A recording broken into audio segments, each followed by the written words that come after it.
Bueno, buenas a todos y a todas. Vamos a intentar en este video abordar un poco lo que son las conferencias 11 y 12 de la Palabra de los Muertos y particularmente en lo que tiene que ver a la Escuela de Criminología Realista de Izquierda, ¿bien? Para situarnos un poco en relación a lo que ya venimos viendo, el realismo de izquierda se ubica dentro de lo que es la criminología crítica, entendida como aquella que tiende a deslegitimar el ejercicio del poder punitivo, por lo menos tal y como está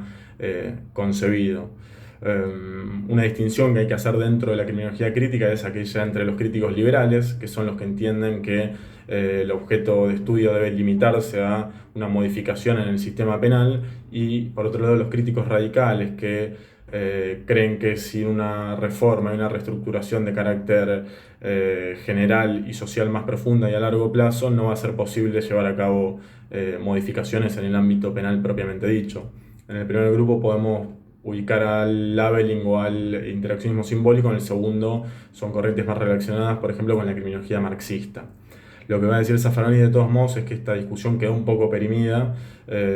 como consecuencia de la brutalidad que adquiere en los últimos años el ejercicio del poder punitivo, lo que trae como consecuencia que algunos radicales se den cuenta que, sin perjuicio de la importancia de reformas a largo plazo, deviene sumamente necesario adoptar medidas de carácter inmediato como para paliar esas consecuencias. En este sentido va a hablar de que la criminología omitió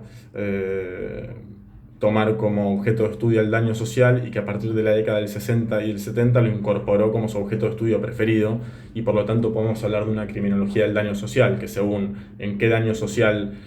se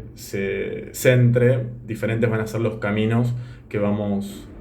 a seguir. Por eso distingue entre tres grandes grupos. El primero de los grupos es aquel que entiende que, al mostrar como único daño social los delitos violentos cometidos por los pobres, lo que hace la criminología es ignorar la totalidad de los otros daños que se producen con un inmenso costo de víctimas. En este grupo podemos reconocer a algunas corrientes del feminismo, al Social Harm Approach y a las investigaciones sobre el genocidio. Hay un segundo grupo que es el que más nos va a interesar a nosotros, porque es donde se centra el realismo de izquierda, que es aquel que entiende al ejercicio del poder punitivo como un mecanismo de dominación de las clases subalternas, y en la persecución de este objetivo lo que hace es desentenderse de los problemas concretos, desentenderse del dolor de las víctimas, y solamente las utiliza cuando sirven para reforzar discursivamente justamente este objetivo de dominación de las clases subalternas. Y un último grupo son aquellas corrientes que entienden que el ejercicio exacerbado del poder punitivo está produciendo un inmenso costo de víctimas, equiparable incluso a los totalitarismos del siglo pasado, y en este grupo se van a ubicar la crítica al neopunitivismo y el neoanarquismo, que también están mencionados de manera un poco más breve. Con relación a lo que es particularmente la criminología realista de izquierda, lo primero que hay que hacer es entender cuál es el contexto social y político en el que se desenvuelve, para entender justamente las particularidades de su crítica. Y esto es mediados del siglo pasado, década del 60, del 70. Recordemos que se habían dejado de alguna manera los estados keynesianos, que eran aquellos que, además de buscar la garantización de derechos a la mayor cantidad de la población posible, tenían una determinada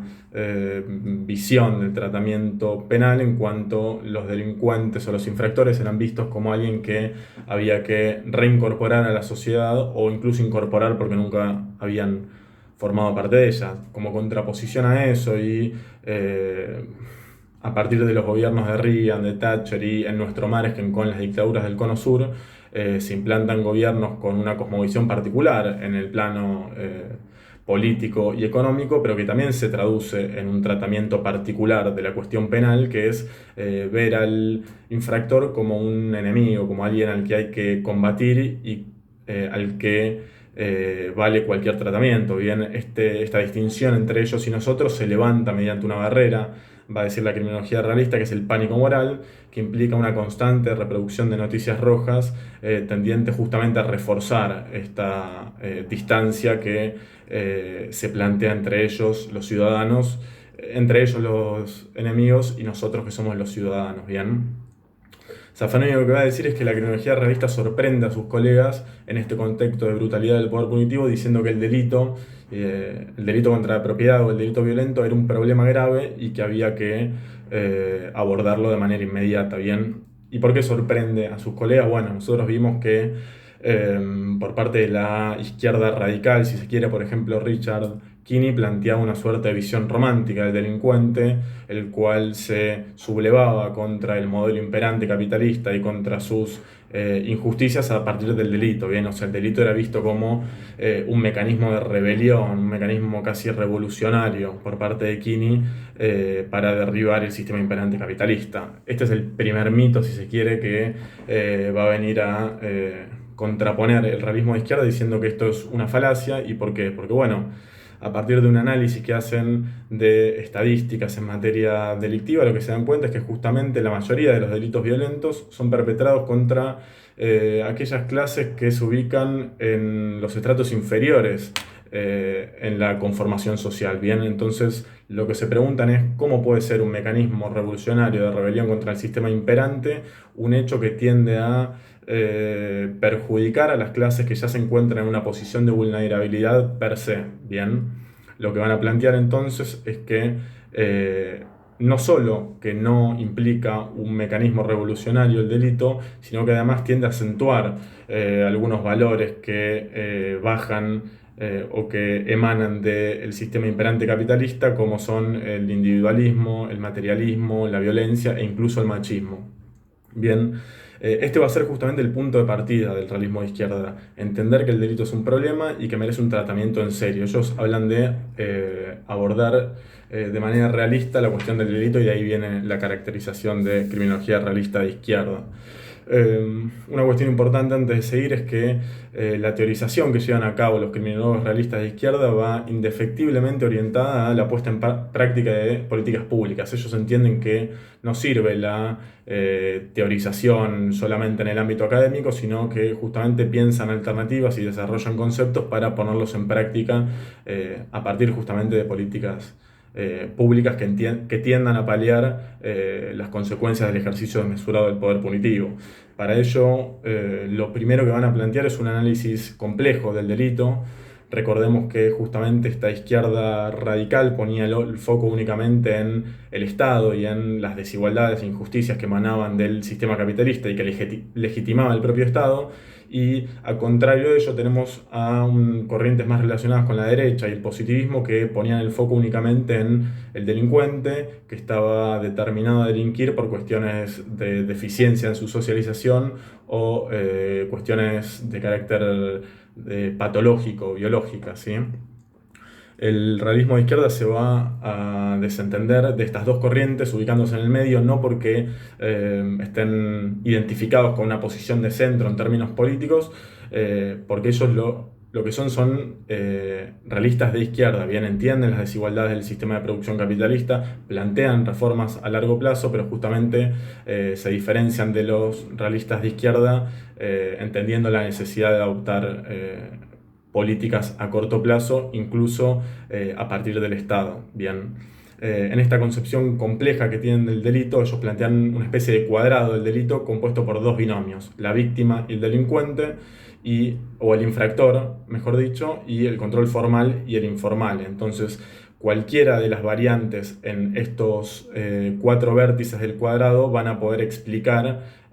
a partir de la interacción con las otras, la disminución o aumento en las tasas delictivas. Bien, a diferencia, como dije, de las otras corrientes, no se centran únicamente solamente en un factor, sino que tienden a contemplar la totalidad de ellos y no de manera aislada, sino la interacción entre todos ellos.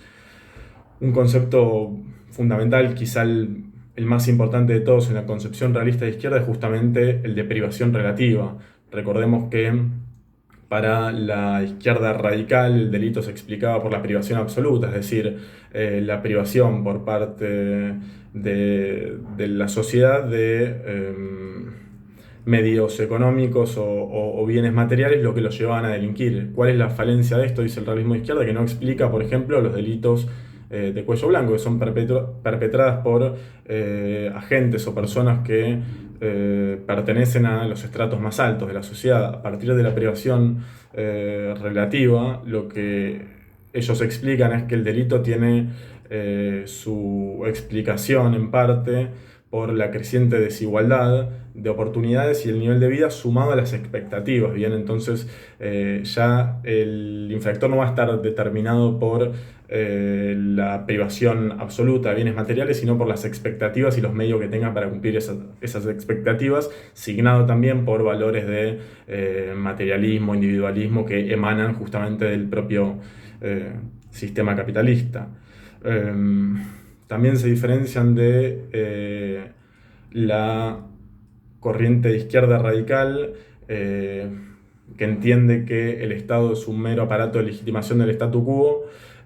al establecer que el Estado es justamente un actor válido y necesario a la hora de erradicar las desigualdades o, si se quiere, minimizar un poco la brecha en cuanto a las desigualdades existentes en una sociedad, y por ello, por ejemplo, Roger Matthews, que es uno de los referentes del realismo de izquierda, habla de trabajar con y contra el Estado, es decir, el Estado debe ser mejorado para que su objetivo sea justamente tender a garantizar la mayor cantidad de derechos posibles y eliminar las desigualdades, y no plantean que el Estado es un aparato inservible y que solamente legitima el statu quo. Esto es una idea importante en el realismo de izquierda, justamente si lo relacionamos con la idea de llevar a cabo políticas públicas a partir de esa teorización que van a llevar a cabo. Otra cuestión interesante que plantean es introducir algunos elementos de las teorías de las subculturas, entendiendo que una persona, según su raza, posición económica, edad, pertenece a diferentes subculturas en las cuales existen diferentes valores que también lo van a no determinar, pero sí van a incidir a la hora de la manera de comportarse de esa persona. También lo que dicen de la teoría de la subcultura es que uno no puede tener, así como hay que hacer un análisis teniendo en cuenta estas cuestiones, el análisis no puede partir únicamente de analizar solamente el grupo en el que se llevan a cabo, sino que también hay que hablar de un ámbito de determinación de las personas. Y por último, hay algo muy interesante que plantean también en línea con la idea de llevar a cabo políticas públicas, es dos modelos de policía diferentes. Uno va a ser la policía militarizada, que es con la que nosotros estamos más familiarizados, y otro la policía de consenso. La policía militarizada es aquella que, con una estructura jerárquica mucho más vertical, con una distancia mucho más grande de la sociedad, porque la sociedad desconfía de esta policía. Al desconfiar de la policía no la provee de información, la sociedad tiende a no denunciar los hechos delictivos, y recordemos que